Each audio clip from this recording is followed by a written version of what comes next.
பெண்களுக்கு எதிராக கிரைம் நடக்கும்போது பொலிட்டிஷியன் சார்பாக ஜாமீனுக்காக வருவாங்க சார், இன்ஸ்பெக்டர்கிட்ட பேசுறதுக்கு, ஆள் வெளியே கூட்டிகிட்டு போகிறதுக்கு. இப்படி பொலிட்டிஷியன் சார்பாக வரக்கூடிய பெரும்பாலும் இந்த வட்டச் செயலாளர் வண்டுமுருகன் கேட்டகரி ஆட்கள் தான் வருவாங்களா சார்? எல்லாரும் பேசுவாங்க, எல்லா கட்சியில் இருந்து ரூலிங் பார்ட்டியில் கூட பேசுறது. ஏன்னா அந்த சினிமாவில் அந்த எப்படி பண்ண அந்த சீன் எப்படி சுட்டு, நானே சினிமாவில் ஆக்ட் பண்ணியிருக்கேன். எனக்கு டைரக்டர் சொல்லுவாங்க, நீங்கள் அப்படியே ஆக்ட் பண்ணுங்கள். அந்த நான் அப்படியே ஆக்டிங் பண்ணேன். என்ன படம் சார்? தீரன் அதிகாரம் 1 கதையை பொறுத்த வரைக்கும் நீங்கள் சொன்னதை அப்படியே எடுத்துட்டாங்களா சார், இல்லை சினிமாவுக்காக கொஞ்சம் சேஞ்ச் எல்லாம் பண்ணிட்டாங்களா சார்? உண்மையோட மர்டர் நடக்காம இருந்திருந்தா அந்த பவாரியா என்கவுண்டருங்கிறது நடக்காம போயிருக்குமா, அல்லது இன்னும் லேட் ஆகிருக்குமா சார்? மர்டர் நடந்தாமல் இருந்தால் டெஃபினட்டாக லேட் ஆகிறதுக்கு சான்ஸ் இருந்தது. காரணம் என்ன, நீங்க ஐஜி லெவல்ல அந்த இதுக்கு இன்வெஸ்டிகேஷன் டைரக்டா போகலன்னா பவாரியா என்கவுண்டரே நடந்திருக்காதா? இல்லை அது நடந்திருக்காதுன்னு நான் தான் சொல்கிறேன். நான் என்ன சொல்கிறேன், ஏன் இந்த தமிழ்நாடுல இது மாதிரி இதை செலக்ட் பண்ணேன். அப்போ அவங்க சொன்னாங்க, சார் தமிழ்நாடுல ஒரு வீட்டில் ஏவரேஜ் இந்தியாவில் எல்லா இடத்துலையும் தமிழ்நாடுல தான் ஒரு தங்கம் அதிகமாக கிடைக்கும், கோல்டு அதிகமாக கிடைக்கும். 2 குதிரை என் வண்டிக்கு முன்னாடி 2 பின்னாடி அப்படியே எஸ்கார்ட் பண்ணிவிட்டு எனக்கு டிஸ்ட்ரிக்ட் போலீஸார் கூப்பிட்டு போனாங்க. அந்த மாதிரி மரியாதை எனக்கு தமிழ்நாட்டிலே கிடைக்கல. ஒரே வேட்டியில 2 டிசைன்ஸ், உதயம் pixel double style dhotis with matching shirt. Sir, இப்போ சமீபத்தில் அண்ணா நகரில் ஒரு சிறுமியோட பாலியல் வன்கொடுமை வழக்கில் அண்ணா நகருடைய காவல் ஆய்வாளர் இன்ஸ்பெக்டர் பணியிட நீக்கம் பண்ணியிருக்காங்க. போலீஸ் அந்த விஷயங்களை கரெக்டாக ஹேண்டில் பண்ண மிஸ் பண்ணிட்டாங்களோ, ஒருவேளை இந்த விஷயத்தை எப்படி ஹேண்டில் பண்ணியிருக்கணும் அப்படிங்கிறாரு. சரி, அது ஒவ்வொரு இஷ்யூக்கு ஹேண்டில் பண்ணுறதுக்கு டிஃப்ரெண்ட் முறை இருக்கும். சில அவங்க நினைக்கிறாங்க இது கரெக்டாக இருக்க செய்கிறாங்க, ஒருவேளை லீகலாக தப்பாக போயிடுவாங்க. ஓகே, சில குட் ஃபெயிலில் பண்ணலாம். சில தெரிஞ்சிட்டு தப்பாக இருக்க, ஏதாவது ப்ரெஷரில் ஏதாவது காரணத்துக்காக செய்கிறாங்க, அதுக்கு அது தப்பு. லீகல் ஆக்ஷன் ஆனால் இல்லையா, சில சமயம் லீகல் ஆக்ஷன் வருது, அப்படி பப்ளிசிட்டி வருது, அது வேறு விஷயம். சில சமயம் உண்மை பப்ளிசிட்டி வராது, தப்பு நடக்கிறது, அப்படியே எஸ்கேப் ஆகிட்டு போகிறாங்க, அதெல்லாம். ஸோ டிவியேஷன்ஸ் இருக்கும், சட்டம் எப்படி இருக்கும், சட்டத்திலேருந்து டிவியேட் பண்ணிவிட்டு எங்கே போகிறதுக்கு அது டெஃபினட்டாக பார்த்து நிறைய டிவியேஷன் நடக்கும். சில சமயம் கண்டுபிடிச்சிருவாங்க, யார் மாற்றுவாங்க, சில பேர் அப்படியே எஸ்கேப் ஆகிறாங்க. ஸோ எந்த டிவியேஷன்ஸ் இருக்க சட்டத்தில் டிவியேஷன் ஆகக்கூடாது, அதுதான் நான் ஜெனரலாக சொல்ல முடியும். பொதுவாக இந்த மாதிரி சின்ன சின்ன கிரைம் நடக்கும்பொழுது, அல்லது பெண்களுக்கு எதிராக கிரைம் நடக்கும்போது பொலிட்டிஷியன் சார்பாக ஜாமீனுக்காக வருவாங்களா சார், இன்ஸ்பெக்டர்கிட்ட பேசுகிறதுக்கு, ஆள் வெளியே கூட்டிகிட்டு போகிறதுக்கு. இப்படி பொலிட்டிஷியன் சார்பாக வரக்கூடிய பெரும்பாலும் இந்த வட்டச் செயலாளர் வண்டுமுருகன் கேட்டகரி ஆட்கள் தான் வருவாங்களா சார்? சரி, அது எல்லோரும் பேசுவாங்க, எல்லா கட்சியில் இருந்து ரூலிங் பார்ட்டியில் கூட பேசுகிறீங்க. ஏன்னா சரி, ஒன் திங் நீங்கள் புரிஞ்சுருங்க, ஏன் பொலிட்டிஷியன் பேசுகிறாங்க அதை பற்றி நம்ம ஒப்ஜெக்ஷன் இருக்கக்கூடாது. யாரும் நினச்சா பேசலாம், ஒரு ரூலிங் பார்ட்டியில் பேசலாம், எதிர்கட்சிக்காரன் கூட பேசலாம், அதில் ஒன்றும் தப்பு இல்லை. They are public representatives, I take it that way. They are the representative of the public. Public சார்பாக யார் ஜென்வினாக அவங்க பேசுகிறாங்க, அப்போ ஒன்றும் தப்பு இல்லை, அதில் பேசலாம். நம்ம கேட்டதானே எங்களுக்கு தெரியும் என்ன உண்மை. சப்போஸ் அவங்க சொன்னால் அந்த கரெக்ட் இல்லைன்னா நம்ம அவங்கள்ட்ட சொல்லிடலாம். நம்ம சொல்கிறதுக்கு ஒன்றும் இல்லை சார் நீங்கள் சொல்கிறது கரெக்ட் இல்லை, உண்மை நடக்குது விஷயம். நான் நிறைய இது பொலிட்டிக்ஸில் அதுபடி பார்த்துருக்கேன். எங்களுக்கு சில டெலிஃபோன் வரும், நாங்கள் அவங்ககிட்ட சொல்லுவோம், இல்லை எது கிடையாது, நீங்கள் சொல்கிறது கரெக்ட் இல்லை. ஒருவேளை யாரை போய் அவங்கள்ட்ட தப்பாக சொல்லியிருக்கலாம், யார் அங்கேயே போய் ரெப்ரசென்ட் பண்ணுறாங்க, அவங்க போய் தப்பாக சொல்லிடுவாங்க. ஸோ நாங்கள் சொல்லுவோம் அவங்கள்ட்ட. அதில் we should be open. I think that இல்லை நாங்கள் யாருக்கு பொலிட்டிஷியன் சொன்னால் நாங்கள் கேட்கல, அதெல்லாம் சொல்கிறதுக்கு ரொம்ப ஈஸியாக தெரியுது. But it's not. ஏன்னா நாங்கள் மக்களில் நம்ம வேலை செஞ்சிட்ருக்கோம். மக்களோட சார்பாக எங்கேருந்து ஃபோன் பண்ணணும் வரோம், எங்கேருந்து ரெப்ரசன்ட் பண்ணணும் வரோம். அதில் நாங்கள் சென்சிட்டிவாக இருக்கக்கூடாது. ஓகே, யார் ஒரு எதிர்கட்சிக்கான்னு சொல்லணும், கவர்மெண்ட்லான்னு சொல்லணும், யார் சொல்லணும் சொல்லிட்டோம். ஆனால் நடக்கிறது பண்ணோம், என்ன பண்ணோம் அது நீங்கள் உண்மையாக கரெக்டாக நியாயமாக சட்டம் பிரகாரம் என்ன கரெக்டாக அதுதான் செய்யணும். அப்போ ஒன்றும் தப்பு இல்லை அது.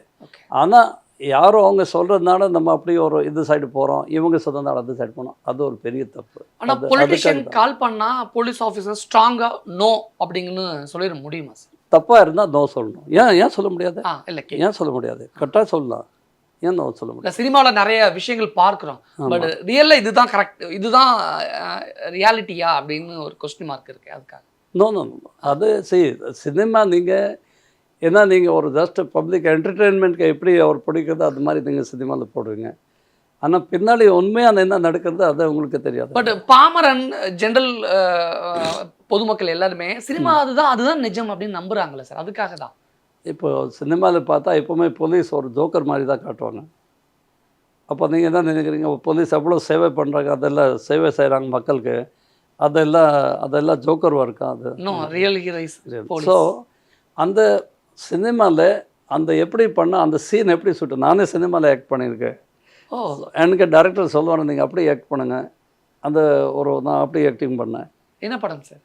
இல்லை அது ஒரு சின்ன படத்தில் ஒரு கொல்லசாமியில் நான் ஆக்ட் பண்ணேன். இப்போ ஒரு ஓடிடியில் பார்த்தேன், ஒயிட் ரோஸ் ஒரு படம், அதில் நான் ஆக்ட் பண்ணேன். ஓ சூப்பர். ஸோ சில சீரியஸில் நான் ஆக்ட் பண்ணியிருக்கேன். அந்த மூவி நீங்கள் கேட்டிருப்பீங்க, தீரன் மூவி, அதை நான் ஆக்ட் பண்ணல. பட் எங்களுக்கு அப்போ நான் சர்வீஸில் இருந்தேன், அதனால தான் நான் ஆக்டிங் பண்ணல. என்கிட்ட கேட்டாங்க, சர்வீஸில் இருக்கும்போது நாங்கள் ஆக்ட் பண்ண முடியாது, பட் எங்களுக்கு 1-2 பேர் ரிட்டையர் ஆனாங்க. அவங்க நான் சொன்னேன் நீங்கள் ஆக்ட் பண்ணிக்கலாம். தனஞ்சலியன் ஃபிங்கர் பிரிண்ட் எக்ஸ்பர்ட், அவர் ரிட்டையர் ஆனார். அப்போது அவரே போய் ஒரு தனஞ்சலியன் இடத்துல அவரே போய் ஆக்ட் பண்ணியிருக்காங்க. ஓ, அந்த ஃபிங்கர் பிரிண்ட் தீரன் நீங்கள் ஃபிங்கர் பிரிண்ட் எக்ஸ்பர்ட் பார்த்தா is the real fingerprint expert. அவர் தான் ஆக்ராவில் அந்த ஃபிங்கர் பிரிண்ட் கண்டுபிடிச்சாங்க. அந்த ஆமாம். ஸோ ஆக்டிங் நாங்கள் இப்போ டேரக்டருக்கு எப்படி சூட் ஆகிறது அந்த மாதிரி தான் நாங்கள் அப்படி பண்ணால் தான் மக்களுக்கு ரொம்ப பிடிக்கும், அந்த ஃபில்மோட ஒரு ரேட்டிங் அப்படி போகும், அதெல்லாம் இது இருக்கும். தீரன் அதிகாரம் 1 கதையை பொறுத்த வரைக்கும் நீங்கள் சொன்னதை அப்படியே எடுத்துட்டாங்களா சார், இல்லை சினிமாவுக்காக கொஞ்சம் சேஞ்ச் எல்லாம் பண்ணிட்டாங்களா சார்? அந்த கிரைம் சின்ன சேஞ்சஸ் பண்ணியிருக்காங்க அவங்க சூட்டாக இருக்க. பாக்கி எல்லாம் maximum story the same story. நாங்கள் என்ன நடந்தது அப்படியே நான் டைரக்டர் வினோத்க்கு நான் அப்படியே என்னுடைய கம்ப்யூட்டரில் இல்லை அந்த ஃபுல்லாக நான் ஒர்க் ஸ்டோரி அப்படியே கொடுத்தேன். அப்போது நடுவில் கூட அவங்க நிறைய தடவை பேசுவாங்க எங்கள்கிட்ட, எங்களோட டிஎஸ்பி இன்ஸ்பெக்டர்ஸ் எல்லார்கிட்ட பேசுவாங்க. பேசிட்டு அவங்க என்னென்ன அந்த சைன் எப்படி நடந்தது, அந்த எப்படி நாங்கள் எக்ஸ்பிளைன் பண்ணிகிட்ருப்போம். அந்த பிறகு பண்ணால் ஓவரால் அது ஆக்சுவலாக என்ன நடக்குது அப்படி தான் போட்டிருக்காங்க. அது கிட்டத்தட்ட பவாரியா கொள்ளையர்கள் அந்த இன்சிடென்ட் நடந்து ஆல்மோஸ்ட் ஒரு 20 வருஷம் ஆயிடுச்சுல்ல சார். இப்போ 20 வருஷம் கழிச்சு அந்த பவாரியா அந்த இன்சிடெண்ட்டை பார்க்கும்பொழுது உங்களுக்கு என்ன சார் ஃபீல் ஆகும்? சரி, இன்றைக்கு என்ன டேட்டு? 10 ஜனவரி 10. கரெக்டாக இன்றைக்கு 20 வருஷம் முடியுது. வாவ், இன்றைக்கு கரெக்டாக 20 வருஷம். ஜனவரி 10. ஜனவரி 10. நல்லா நீங்கள் அது சொல்லிட்டீங்க. இன்றைக்கி தான் கரெக்டாக 20 வருஷம். 9th ஜனவரி நைட்டு ஓகே இது சுதர்சனம் எம்எல்ஏவோட மர்டர் நடந்தது. அரக்கோணம். ஆமாம், ஓகே. 10th ஜனவரி தானே அங்கே இருந்த டீம் எடுத்துகிட்டு வெளியே போகிறோம் நாங்கள். ஸோ ஆக்சுவலி பவரியா இந்த சம்பவம் நடக்கிறது கரெக்டாக இன்றைக்கி 20வது ஆனிவர்சரி. நீங்கள் அது அப்படியே ஒரு கேஜுவலாக பேசும்போது கேட்டிருக்கீங்க, நான் உங்களுக்கு இதை ஞாபகப்படுத்துகிறேன். This is today 20th anniversary. ஒருவேளை அந்த எம்எல்ஏவோட மர்டர் நடக்காம இருந்திருந்தா அந்த பவாரியா என்கவுண்டருங்கிறது நடக்காம போயிருக்குமா, அல்லது இன்னும் லேட் ஆகிருக்குமா சார்? மர்டர் நடந்தாமல் இருந்தால் டெஃபினட்டாக லேட் ஆகிறதுக்கு சான்ஸ் இருந்தது. காரணம் என்ன, இப்போது நீங்கள் சம்பவம் பாருங்கள், மர்டர் நடக்கிறது 10th ஜனவரி. என்னை மர்டர் நடந்த உடனே செக்ரட்டரியேட்டில் கூப்பிட்டாங்க. அப்போ chief minister Jayalalithaa madam, ADMK, அவங்க இப்போ finance minister mister Ponnaiyan sir தான் என்கிட்ட பேசினாங்க. ஓகே, என்கிட்ட சொன்னாங்க அந்த ரொம்ப சீரியஸ் விஷயம், அந்த எப்படி கண்டுபிடிச்சிடணும்.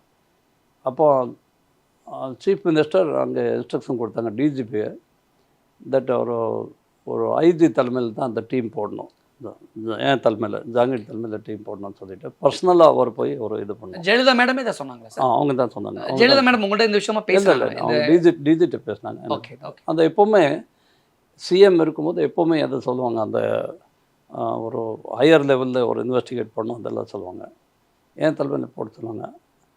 இது சப்போஸ் ஒரு மர்டர் நடக்கலைன்னா, எம்எல்ஏவோட மர்டர் நடக்கலைன்னா, அப்போ எத்தனையோ மர்டர் நடக்குது, ஐஜி லெவலில் போய் இன்வெஸ்டிகேட் இங்கே பண்ண மாட்டாங்க. அந்த நான் இப்போது நார்த் இந்தியாவில் போகும்போது யூபி சில இடத்துல எங்கள் ஆஃபீஸர் போய் சொல்லுவாங்க ஐஜி வந்திருக்காங்கன்னு சொல்லிட்டு.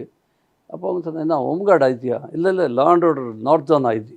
அப்போ ஐஜி யாரும் போக மாட்டாங்க, எங்கள் ஊரில் எங்கள் ஸ்டேட்டில் யாரையும் ஐஜி போக மாட்டாங்க, இன்வெஸ்டிகேஷன் இன்ஸ்பெக்டர் போவாங்க, சப் இன்ஸ்பெக்டர் போவாங்க, ஐஜி எப்படி வந்திருக்காங்க. ஆனால் அந்த அவ்வளோ நாங்கள் சீனியர் லெவலில் நாங்கள் அப்போது டிஎஸ்பி தான் எல்லோரும் நாங்கள் போகலைன்னா இந்த மாதிரி அதை டிடெக்ட் பண்ணிக்க முடியாது. ஓ, நீங்கள் ஐஜி லெவலில் அந்த இதுக்கு இன்வெஸ்டிகேஷன் டைரெக்டாக போகலைன்னா பவாரியா என்கவுண்டரே நடந்திருக்காதா? இல்லை அது நடந்திருக்காதுன்னு நான் அதை சொல்லலை. நான் என்ன சொல்கிறேன், ரொம்ப டிஃபிகல்ட்டாக இருந்திருக்கோம். ஆனால் அங்கே நிறைய லெவலில் நாங்கள் டைப் பண்ணியிருக்கோம், டிஜி லெவலுக்கு எல்லாம். சப்போஸ் நாங்கள் ஒரு இன்ஸ்பெக்டர் அங்கே அனுப்புகிறோம், எல்லாம் இப்போ முதல்ல 24 மர்டர்ஸ் இதுக்கு முன்னாடி நடந்தது. எல்லாத்துலேயும் போயிருக்காங்க, ஆஃபீஸர்ஸ் எல்லாம் போயிருக்காங்க. பட் ஒரு ஹையர் லெவல் ஆஃபீஸர் போனால் தான் கொஞ்சம் அங்கே கொஞ்சம் மரியாதை கொடுப்பாங்க, அங்கே எல்லா ஸ்ட்ரென்த் கிடைக்கும், அங்கே சப்போர்ட் கிடைக்கும். அங்கே ஏகப்பட்ட அங்கே 200 போலீஸ்மேன் அங்கே கூப்பிட்டு போனேன் நான். 200 போலீஸ்மேன் 8 வண்டிஸ் கூப்பிட்டு போனேன். அதை மாற்றி மாற்றி டேர்னில் போவாங்க. சில பேர் ஒரு டியூட்டியில் இருக்கோம், சில பேர் இங்கே திருப்பி அனுப்புகிறோம். ஒரு பெரிய ஸ்ட்ரென்த் எடுத்துகிட்டு போனோம் அங்கே. அதெல்லாம் ஒரு இன்ஸ்பெக்டர் போகும்போது பாவம் அந்த ஒரு லிமிட்டேஷன்ஸ் இருக்கும் ஒவ்வொரு ஆளுக்கு. அவ்வளோ ஸ்ட்ரென்த் கொடுக்க முடியாது அவ்வளோ இல்லை. ஸோ இது நீங்கள் கேட்குறது கேள்வி கரெக்டாக. அந்த எம்எல்ஏ மர்டர் சப்போஸ் நடக்கலைன்னா இந்த மாதிரி ஒரு டீம் போயிருக்காது. அந்த மாதிரி டீம் இல்லைன்னா நான் மட்டும் இல்லை, இப்போ இன்னொரு வேறு அதிகாரி கூட அனுப்பியிருக்கலாம். பட் அவ்வளோ பெரிய டீமோ ஹையர் லெவலில் டீம் போகலைன்னா ஒருவேளை இந்த பௌரியா ஆப்ரேஷன் அந்த எல்லாம் என்கவுண்டர் எல்லாம் நடந்திருக்காது. மேபி அது கண்டினியூ ஆகிருக்கணும். பௌரியா அது ஒரு பெரிய மிஸ்டேக் பண்ணிட்டாங்க, அந்த எம்எல்ஏ மர்டர் பண்ணிட்டாங்க. இது சப்போஸ் இன்னொரு சின்ன அப்படியே மர்டர் பண்ணிட்டு போனால் ஒருவேளை அந்த இன்னும் கொஞ்ச நாள் எஸ்கேப் ஆகிட்டே இருக்கலாம். உங்களோட என்கொயரியில் உங்க எம்எல்ஏன்னு தெரியாமல் நாங்கள் மர்டர் பண்ணிட்டோம் அப்படின்னு ஸ்டேட்மெண்ட். ஆமாம்மா, அவங்க தெரியாது யார் எம்எல்ஏ, அவங்க யாரே தெரியாது. சொல்லியிருந்தாங்களா? ஸ்டேட்மெண்ட் கொடுத்துருந்தாங்க. ஆமாம்மா, அவங்க ஒரு என்ன பண்ணுவாங்க, நீங்கள் எல்லாம் நீங்கள் அது பார்த்தா 24 சம்பவம் பார்த்தா ஒரு ஹைவேஸ் பக்கத்தில் ஏதாவது ஒரு இன்சிடெண்ட்டு, ஒரு பெரிய வீடு இருக்கணும். பெரிய வீடுன்னா அப்போது சரி, பெரிய வீடு இருந்தால் அதில் பணம் அதிகமாக இருக்கும். ஒரு உதாரணமாக நான் கேட்டேன், நீங்கள் ஏன் இந்த தமிழ்நாட்டில் இது மாதிரி இதை செலக்ட் பண்ணேன். அப்போ அவங்க சொன்னாங்க, சார் தமிழ்நாட்டில் ஒரு வீட்டில் ஏவரேஜ் இந்தியாவில் எல்லா இடத்துலையும் தமிழ்நாட்டில் தான் ஒரு தங்கம் அதிகமாக கிடைக்கும், கோல்டு அதிகமாக கிடைக்கும். தமிழ்நாடு ஒரு டக்காட்டி பண்ணால் நிறைய கோல்டு கிடைக்கும் வீட்டில். நார்த் இந்தியாவில் சில வீட்டில் எவ்வளோ கோல்டு கிடைக்காது. ஸோ அதுக்கு கோல்டு இங்கே நமக்கே ஒரு ஜெனரலி மேரேஜ் ஒரு டவுரி அதில் தான் கோல்டு கொஞ்சம் அதிகமாக ட்ரான்சாக்ஷன். இப்போ நீங்கள் கோல்டோட நீங்கள் ஸ்டாட்டிஸ்டிக்ஸ் பார்த்தா இந்தியாவில் கோல்டோட நீங்கள் சேல்ஸ் பார்த்தா தமிழ்நாடுல லாஸ்ட் டைம் எனக்கு ஒரு 7-8 இயர்ஸ் முன்னாடி நான் கோல்டு இது ஸ்டடி ஒரு பேப்பரில் அது கோல்டு இது இருக்கு, அந்த அந்த வெளிய கண்ட்ரியிலேருந்து இது மாதிரி கோல்டு வருது, இல்லீகல் அது கோல்டு வருது, அது ஸ்மக்லிங் நடக்குது. அதை பற்றி நாங்கள் ஒரு டிஸ்கஷன் நடக்குது. அதில் நான் சில படித்தேன். அப்போ பார்த்தா தமிழ்நாட்டில் தான் கோல்டு ஏவரேஜ் மற்ற இந்தியாவோட 2-3 ஸ்டேட்டோட அதிகமாக கோல்டு பர்ச்சேஸ் அதிகமாக இருக்குது, டிமாண்ட் அதிகமாக இருக்காங்க. ஓகே. ஸோ கோல்டு யூஸ் அதிகமாக இருக்குது. ஸோ அவங்க சொன்னாங்க இங்கே தான் ஒரு டக்காட்டி அடித்தா கோல்டு அதிகமாக கிடைக்கும் ஒரு வீட்டில். ஸோ அது ஆக்சுவலி இது ஒரு அட்வைஸ், எனக்கு எல்லா மக்களுக்கும் ஒரு அட்வைஸு. நீங்கள் கோல்டு இருந்தால் கூட நீங்கள் வீட்டில் எவ்வளோ கோல்டு தூக்கி வச்சுக்கூடாது. நீங்கள் லோக்கர்ஸ் எல்லாம் இதில் வச்சுக்க, சேஃபாக வச்சுங்க, சொல்ல முடியாது. அப்போ எல்லாம் கிரிமினல்ஸ், அதுக்காக தான் கிரிமினல்ஸ் அட்ராக்ட் ஆகிறாங்க. அந்த கிரிமினலுக்கு எப்படி சார் தெரியும் தமிழ்நாட்டில் எல்லா வீட்லையுமே தங்கம் அதிகமாக இருக்குங்கிறது? அந்த நார்த் இந்தியா இல்லை அவங்க ஏற்கனவே நிறைய டக்காட்டி பண்ணியிருக்காங்க, அதான் பார்த்துருக்காங்க, அவங்க கேள்விப்பட்டிருக்காங்க. அந்த கிரிமினல்ஸ் எல்லாம் அவங்க இன்ஃபர்மேஷன் சிஸ்டம் ரொம்ப ஸ்ட்ராங்காக இருக்கும். அவங்க ஜெயில் போகிறாங்க, எல்லார்ட்டும் பேசுகிறாங்க. அவங்க சம்பவம் 95லேருந்து ஸ்டார்ட் பண்ணிவிட்டு கடைசியில் இது 2005 தான் இந்த கடைசி சம்பவம் இருந்தது. மொத்தம் எத்தனை தெஃப்ட், எத்தனை மர்டர் சார் பவாரியா கேங்? மொத்தம் இங்கே நாங்கள் இப்போது இதை டிடெக்ட் பண்ணுறதுக்கு 24 கேஸஸ் இருந்தது. 1995 ஃபர்ஸ்ட் கேஸ் வாலாஜாவில் ஒரு டாக்டர் மர்டர் பண்ணாங்க. Okay, doctor. அதுக்கு பிறகு 2005 அது 24வது கேஸ். அது 2005 ஜனவரி 9. 10th January 9th night 10th morning. Yes. So this is the 24th incident. Tamil Nadu மட்டும். இதே மாதிரி கர்நாடகாவில் அட்லீஸ்ட் நாங்கள் கண்டுபிடிச்சோம் ஃபிகர் போய்ட்டு வச்சுட்டு அதை அட்லீஸ்ட் ஒரு 5-6 கேஸஸ் கர்நாடகாவில், ஆந்திராவில் 7-8 கேஸஸ் இருந்தது. இது மாதிரி நார்த் இந்தியாவில் ஏகப்பட்ட கேஸ். இதே கேங் மேலே 100 மேலே ஒரு கேஸஸ் இருக்கும். ஒரு மர்டர்ஸை பார்த்தா 100 மேலே இருக்கும். அப்படின்னா எந்த ஸ்டேட் போலீஸாலையும் கண்டுபிடிக்க முடியாத அந்த பவாரியா கேங்கை நம்ம தமிழ்நாடு போலீஸ் தான் உங்கள் தலைமையில் நீங்கள் தான் கண்டுபிடிச்சிருக்கீங்க. ஒரு உதாரணமாக அந்த ஓமா பவாரியா, அவருக்காக யூபி போலீஸில் 2 lakhs rupees ரிவார்டு கவர்மெண்ட் ஜியோவில் இஷ்யூ பண்ணியிருக்காங்க. யார் ஓமா பவாரியா பிடிச்சிட்டு கொடுத்தா அவருக்கு 2 lakhs rupees ரிவார்டு கிடைக்கும். யாரையும் பிடிச்சிட முடியும். அவர் யூபியில் மூவ் பண்ணிட்டு இருந்தாரா, பஞ்சாப்லேயே மூவ் பண்ணிட்டு இருந்தாரா, இங்கே ஃபுல் இந்தியாவில் மூவ் பண்ணி யாரும் கண்டுபிடிச்ச முடியல. நாங்கள் போயிட்டு அங்கே யூபியில் யூபியில் கன்னூரில் போய் நாங்கள் பிடிச்சோம். ஓகே. ஆமாம், பிடிச்சிட்டு நாங்கள் சொன்ன உடனே எவ்வளோ சந்தோஷப்பட்டாங்க அவங்க. என்ன ஓமா போய் யூபியில் தமிழ்நாடு போலீஸ் வந்துட்டு யூபி உள்ள பிடிச்சிட்டாங்களா, நாங்கள் எவ்வளோ இருக்குமே சார். ஆமாம், இதே மாதிரி ஒரு ஓமாவுக்கு நாங்கள் செக்யூர் பண்ணுறதுக்கு ஒரு தடவை எங்களுக்கு தகவல் இருந்தது, பஞ்சாபில் இருக்கார் ஓமா. ஸோ பஞ்சாப் சண்டிகர் நான் போனேன். நாங்கள் அங்கே போய் எந்த போலீஸ் கெஸ்ட் ஹவுஸில் தங்க மாட்டோம். நாங்கள் அங்கே ஒரு ப்ரைவேட் ஹோட்டலாம் இல்லாட்டி ஏதாவது கல்யாண மண்டபம் அந்த மாதிரி தான் தங்குவோம். ஸோ அங்கே யாருக்கு இன்ஃபர்மேஷன் தெரியக்கூடாது. இப்போ தமிழ்நாடு போலீஸ் இங்கே வந்திருக்காங்க. போலீஸ் லெவலில் நடக்கக்கூடாது. ஏன்னா சில எங்களுக்கு தகவல் இருந்தது. அங்கே கிரிமினல்ஸோட சில சொந்தக்காரன் போலீஸில் இருக்காங்க. ஓ சில இன்ஃபர்மேஷன் அங்கே போகுது. ஒரு உதாரணமாக இது நான் இன்சிடென்ட் சொல்கிறேன். ஓமா அவர் இருக்கார் அங்கே மால்டா டிஸ்ட்ரிக் இருக்கு அங்கே பாகிஸ்தான் பார்டர் பக்கத்தில். ஓகே அங்கே இருக்கலாம். இந்த திஸ் வாஸ் ஒரு ஒரு ஃபெப்ரவரி ரொம்ப கோல்டு இருக்கும் அந்த டைமில். நாங்கள் போகிறோம் அங்கே சண்டிகர் பஞ்சாப் போலீஸ் அவங்ககிட்ட சொன்னோம். நாங்கள் சண்டிகர் ஐஜிகிட்ட சொன்னேன். என்னோடய பேட்ச்மெண்ட் ஐஜி இன்டெலிஜென்ஸ் அவர்கிட்ட நான் சொன்னேன். ஆர்பி சிங் அவர்கிட்ட நான் சொன்னேன். இந்த மாதிரி ஒரு இது நம்பர் இருக்குது, உமாவோட லொக்கேஷன் நீங்கள் ஹெல்ப் பண்ணுங்கள் எங்களை கண்டுபிடிச்சிருக்காரு. அப்போ அவங்க என்ன அப்படி ஒரு பண்ணிவிட்டு உமாவோட டீட்டெயில்ஸ் வாங்கினாங்க. அந்த எஸ்சிஆர்பியில் ஒரு கிரிமினல்ஸ் ரெக்கார்ட்ஸ் இருக்கும். அதில் ஐயோ அவர் ஒரு பெரிய கிரிமினல், அவர் எங்களுக்கு கிடைச்சா நல்லாயிருக்கும். அவங்க என்ன பண்ணிட்டாங்க, எங்கள்கிட்ட சண்டிகரில் இருங்கன்னு சொல்லிவிட்டு அவங்க தனி போலீஸ் அனுப்பி ஒரு பிடிக்கிறதுக்கு ட்ரை பண்ணியிருக்காங்க. ஓகே அவங்க மால்டாதை போயிட்டு அவங்க அதில் போய் அந்த பிடிக்கிறதுக்கு ட்ரை பண்ணியிருக்காங்க. நைட்டில் போய் அங்கே அவர் கதவு தட்டுறாங்க. அந்த யார் வீடு தெரியுமா? அங்கே இருக்கிறது டிஎஸ்பியோட டிரைவர், போலீஸ் டிரைவர், அவரோட வீடு. அவர் ஓமாவோட ஓன் சன் தான். ஓமாவோட பொண்ணு அவருக்கு கொடுத்துருக்காங்க. ஓ ஓகே இப்போ பார்த்தீங்களா நீங்கள் எப்படி தகவல் போகிறது அது. ஓகே ஸோ அதில் அவங்க கதவு தட்டினா அவங்க சொன்னாங்க எதுக்கே வந்திருக்கீங்க? இல்லை எங்கே யாரோ கிரிமினல்ஸ் அங்கே இருக்காங்க. யாரும் கிடையாது, நாங்கள் ஓமா மேலே அது ஃபர்ஸ்ட் ஃப்ளோரில் இருந்தார். பின்னாலேருந்து ஜம்ப் பண்ணி போயிட்டோம். ஜம்ப் பண்ணிவிட்டு ஒரு ஓடி போகும்போது அவங்களோட சிஸ்டர் சந்துகிட்ட ஃபோனில் பேசுகிறான். நான் பேசுகிறேன், நான் பேர் சொல்ல மாட்டேன் ஃபோனில், நான் பேசுகிறேன். அந்த இப்போது நாங்கள் அந்த இதை எங்கேருந்து எங்கே போலீஸ் வந்துட்டாங்க, பஞ்சாப் போலீஸ் தெரிஞ்சு போச்சு. அவருக்கு தெரியாது தமிழ்நாடு போலீஸ், பஞ்சாப் போலீஸுக்கு தெரிஞ்சு போச்சு. இனிமேல் நான் பஞ்சாபில் இருக்க மாட்டேன், இந்த ஃபோன் கூட நான் இனிமேல் வச்சுக்க மாட்டேன், அதுக்கு இதை பிரேக் பண்ணிக்கிறேன் ஃபோனை. நான் கொஞ்ச நாள் கழிச்சு ஒரு வேறு ஃபோன் தான் உங்கள்கிட்ட சொல்ல வேறு இடத்துல, இனிமேல் நீங்கள் இந்த நம்பர் நீங்கள் ட்ரை பண்ணாதீங்க. இது நாங்கள் அங்கே ரெக்கார்ட் பண்ணிகிட்ருக்கோம். அப்படின்னு யார்கிட்ட சொன்னார்? அவன் சிஸ்டரில் சந்து ஒரு சிஸ்டர், அந்த சிஸ்டர் பல்வலில் இருக்கா ஹரியானாவில். அவன்கிட்ட ஃபோனில் இவங்க சொல்கிறான். அது நாங்கள் ரெக்கார்ட் பண்ணிகிட்ருக்கோம். நாங்கள் எங்களுக்கு ஒரு பெரிய ஒரு டெலிஃபோன் எக்ஸ்சேஞ்ச் மாதிரி நாங்கள் ஒரு 10 ஃபோன் நாங்கள் அப்படியே ரெக்கார்ட் பண்ணிகிட்டு இருந்தோம். ஸோ ஒரு அப்படியே ஒரு சொல்கிறான். அப்போ அந்த ஏதோ அந்த அப்போ நான் அவன்கிட்ட பேசினேன் ஐஜிட்டு. என்னப்பா நீங்கள் அந்த நைட்டில் கூப்பிட்டு அட்டன் பண்ணி காலையில் கூப்பிட்டேன், நீங்கள் இப்போ எதாவது போய் அவன் பிடிச்சிட்டிங்க. இல்லை நாங்கள் ட்ரை பண்ணோம் அவங்கள ஹெல்ப் பண்ணுறதுக்கு, அந்த கடைக்கு அங்கே கிடையாது, உங்களுக்கு தகவல் ஃபால்ஸு. நான் சொன்னேன் ஒன்றுமே தகவல், ஆனால் அவங்க ஆள் தப்பாக நான் ஒரு ஆப்ரேஷன் பண்ணிவிட்டு அதை இது பண்ணிட்டாங்க. அதுக்கு பிறகு அதே வேறு நம்பர் வச்சுட்டு அங்கேருந்து கன்னோஜில் இருந்து ஃபோனில் பேசுகிறான். ஓகே அவங்க சிஸ்டர்கிட்ட. அப்போ நாங்கள் சிஸ்டரோட ஃபோன் மானிட்டர் பண்ணும்போது தான் எங்களுக்கு தகவல் வருது. அங்கே அவர் கன்னோஜ் யூபியில் எங்கே மாந்தா எங்கே இருக்க, கன்னோஜ் எங்கே இருக்க, ஒரு மோர் தென் 800-900 கிலோமீட்டர்ஸ் டிஃப்ரென்ஸ். இது 1000 கிலோமீட்டர் மேலே இருக்கும். அங்கேருந்து பேசுகிறான். அப்போ நாங்கள் இங்கேருந்து பானிபத்லேருந்து ஷிஃப்ட் பண்ணி சண்டிகர் பானிபத் இங்கேருந்து ஷிஃப்ட் பண்ணிவிட்டு நாங்கள் அங்கே போயிட்டோம். ஸோ இது மாதிரி ஒரு ஒரு இன்ஃபர்மேஷன் அப்படி ஒரு இது போகுது.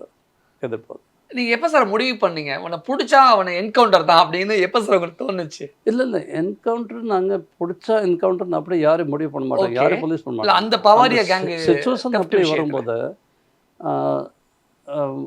அது நாங்கள் ஒரு அப்படி சுச்சுவேஷன் ஆகிட்டு நாங்கள் தயாராக இருந்தோம் இது பண்ணுறதுக்கு. ஓகே ஒரு யூபியில் நீங்கள் இப்போ கேள்வி கேட்டீங்க, எப்படி நீங்கள் ஒரு யூபியில் எவ்வளோ முக்கியம்னு அவங்க பிடிக்க முடியல. யூபியில் எவ்வளோ மரியாதை கொடுத்தாங்க அவங்க. ஒரு இந்த 2006 மார்ச்சில் டேட் எனக்கு ஞாபகம் இல்லை. அப்போது ஒரு என்கவுண்டர் பண்ணோம் அங்கே மேரட் அவுட்டர்ஸ்கட். மேரட் ஒரு சிட்டி இருக்குது, அதுக்கு அவுட்டர்ஸ்கட்டில் பூராவும் ஜிதேந்திர அவங்க 2 பேர் என்கவுண்டர் பண்ணோம் நைட்டில். அடுத்த நாள் ப்ரெஸ் ரிலீஸ் பண்ணோம், ப்ரெஸ்க்கு கொடுக்கணும். இப்போ நான் மேரட் எஸ்பிட்டு சொன்னேன், நீங்கள் ப்ரெஸ்க்கு கொடுத்துடலாம், டீட்டெயில் நாங்கள் கொடுத்தோம். இல்லை நீங்கள் வந்துட்டு என்கிட்ட சொல்கிறோம், நீங்கள் வந்துட்டு இங்கே ப்ரெஸ் மீட் பண்ணோம். அப்போ நாங்கள் Marut TPO district police office போகிறேன், என்னோடய ஸ்ட்ரென்த் எடுத்துகிட்டு போகிறேன். என்கிட்ட ஒரு வண்டி இருந்தது, ஒரு ஞாபகம் ஜீப்பு, ஒரு ஜீப்பில் போகிறேன்னா அந்த அவங்க 2 கிலோமீட்டர் தூரம் டிபியூவில் 4 குதிரை அனுப்புனாங்க, போலீஸ் குதிரை ஓ மரியாதைக்காக. 2 குதிரை என் வண்டிக்கு முன்னாடி 2 பின்னாடி அப்படியே எஸ்கார்ட் பண்ணிவிட்டு எங்கள் டிஸ்ட்ரிக்ட் போலீஸார் கூப்பிட்டு போனாங்க. அந்த மாதிரி மரியாதை எனக்கு தமிழ்நாட்டில் கிடைக்கல. இவ்வளோ ஒரு யூபியில் அந்த மரியாதை கொடுத்தாங்க. அது ஓகே. ஆனால் ஒரு உதாரணம் சொல்கிறேன், தமிழ்நாட்டில் நிறைய மரியாதை கிடைச்சது. நான் அதை ஒரு இது சொல்கிறேன், நான் எவ்வளோ பெரிய மரியாதை அங்கே அந்த ஒரு 2 குதிரை ஒரு லீட் பண்ணிவிட்டு அந்த பௌரியாவுக்கு என்கவுண்டர் பண்ணேன். அங்கே ஒரு பௌரியா என்கவுண்டர் பண்ணால் இவ்வளோ பெரிய விஷயம் அங்கே யூபியில் எவ்வளோ இம்பார்ட்டன்ஸ் கொடுப்பாங்கம்மா. அங்கே கேங்ஸ்டர்ஸ்லாம் அதிகமாக சார் பவாரியா. இந்த மாதிரி அவங்க கேங்ஸ்டர் அதுக்காக ஒரு பௌரியா கேங்ஸ்டருக்காக ஒரு தனி எஸ்டிஎஃப் அவங்க ஃபார்ம் பண்ணாங்க அப்போது. ஓ ஸோ அதை அங்கே டிஸ்ட்ரிக்ட் போலீஸ் ஆஃபீஸ் போயிட்டு அங்கே நான் ப்ரெஸ் மீட் பார்த்தேன். அவ்வளோ பெரிய ப்ரெஸ் மீட் நான் இது வரைக்கும் பார்த்தது கிடையாது. இவ்வளோ ஃபுல் ஹால் அப்படியே ஒரு ப்ரெஸ் மீட் அங்கே என்கவுண்டர் படுத்தி நாங்கள் ஒரு இந்த டீட்டெயில் அவங்க கொடுத்தோம். ஸோ இது மாதிரி அங்கே ஒரு யூபியில் ஒரு பெரிய மரியாதை. நீங்கள் கேட்டீங்க கேள்வி தட் எங்கள் யூபியில் பிடிக்க முடியல, அப்போ நீங்கள் தமிழ்நாடு போலீஸ் போய் பிடிச்சிங்க. ஆமாம் பிடிச்சோம். அதுக்காக தான் அவங்க எவ்வளோ நான் எங்களுக்கு மரியாதை கொடுத்தாங்க. ஓகே. அந்த திறன் அதிகாரம் ஒன்று படத்தில் காட்டுற மாதிரி பவாரியஸ்னா காட்டுக்குள்ள மிருகங்களை வேட்டையாடி சாப்பிடுவாங்க. அந்த குணம் தான் காலப்போக்கில் மனுஷனை கூட அவங்கள மிருகமாக பார்க்க தோணுச்சுன்னு ஒரு எக்ஸ்பிளனேஷன் கொடுத்து. உண்மைதான், அது உண்மையா? உண்மைதான். ஆக்சுவலி இது உண்மைதான். அவங்க இந்த மாதிரி ஒரு வயலன்ஸ் ட்ரெடிஷன்ஸு எப்போவுமே என்ன இருக்கும், அங்கே மட்டும் இல்லை, ஒரு மனிதருக்கு எந்த ஒரு குரூப்பில் மனிதரில் ஒரு வயலன்ஸ் பண்ணுறாங்க ஓப்பன், சின்ன குழந்தை ஒரு அவங்க முன்னாடி ஒரு சப்போஸ் ஒரு கோட் அப்படி கட் பண்ணுறது, ஒரு கோழி கட் பண்ணுறது, அப்படியே அதில் ஒரு பிள்ளைகள் அப்படியே பெருசாக அவங்க மைண்டில் அப்படியே ஒரு கொஞ்சம் வயலன்ஸ் மைண்டில் வரும். ஓ இதை நான் திருநெல்வேலியில் இருக்கும்போது நான் சில ஸ்டடி பண்ணேன். ஓகே. சில இடத்துல ஒரு கோவில் கூட நடக்கிறது, அதில் நாங்குநேரியில் சில கோவில் கூட நாங்கள் ஸ்டடி பண்ணோம். நான் திருநெல்வேலி எஸ்பி இருக்கும்போது அங்கே வயலன்ஸ் ஏன் நடக்குது, நான் வழியே யார்கிட்ட சொல்ல, இது ஒரு ரிலீஜியஸ் மேட்டர், நம்ம வழியே பேசக்கூடாது. ஆனால் ஒரு ஜெனரல் நான் உங்களுக்கு ஒரு கன்க்ளூஷன் சொல்கிறேன். எங்கே ஒரு ஒரு குழந்தைகள் முன்னாடி, யங்ஸ்டர்ஸ் முன்னாடி நீங்கள் அப்படியே வயலன்ஸ் பண்ணுறீங்க, ஒரு அந்த பிள்ளைகளோட மென்டாலிட்டி கொஞ்சம் ஒரு வயலண்ட் வரும், அது டெஃபினட்டாக வரும். அதனால தான் ஒரு வேண்டுகோள் எல்லா பேரண்ட்ஸ்க்கும் ஒரு வேண்டுகோள், நீங்கள் ஒரு நான் வெஜிடேரியன், நீங்கள் இது பண்ணால் கூட நீங்கள் அது பிள்ளைகள் முன்னாடி நீங்கள் இதை செய்யக்கூடாது. சிக்கனோ மட்டனோ ஆமாம், கட் பண்ணுறதுக்கு அது அவங்க முன்னாடி பண்ணாமல் இருந்தால் அவங்க கொஞ்சம் வயலண்ட் டெண்டன்சி கம்மி இருக்கும். அதை நான் ஒரு ஜெனரலி இந்த டெண்டன்சி பார்த்துருக்கேன். ஓகே. ஜெனரலி வெஜிடேரியன்ஸ் இருப்பாங்க, அவங்க இடத்துல மர்டர்ஸ் கம்மி நடக்கும். இது ஒரு ஜெனரலி உதாரணம் நான் பார்த்துருக்கேன். இது என்னுடைய ஒரு கன்க்ளூஷன், யாரும் தப்பாக நினைக்கக்கூடாது. நான் வெஜிடேரியன் நான் வெஜிடேரியன் பற்றி இந்த ஒரு பெரிய கமெண்ட், நான் வெஜிடேரியன், பியூர் வெஜிடேரியன், ஆனால் நான் என்கவுண்டர்ஸ் பண்ணியிருக்கேன். பட் தான் அனிமல்ஸ் எல்லாம் எதுவுமே கட் பண்ண மாட்டோம். ஸோ இதெல்லாம் என்னுடைய ஒரு ஜெனரல் ஒரு இது கிடையாது. பட் என்னுடைய ஃபீலிங் நான் பார்த்துருக்கேன், அந்த ஃபீலிங் மனசில் நான் வச்சுருக்கேன்.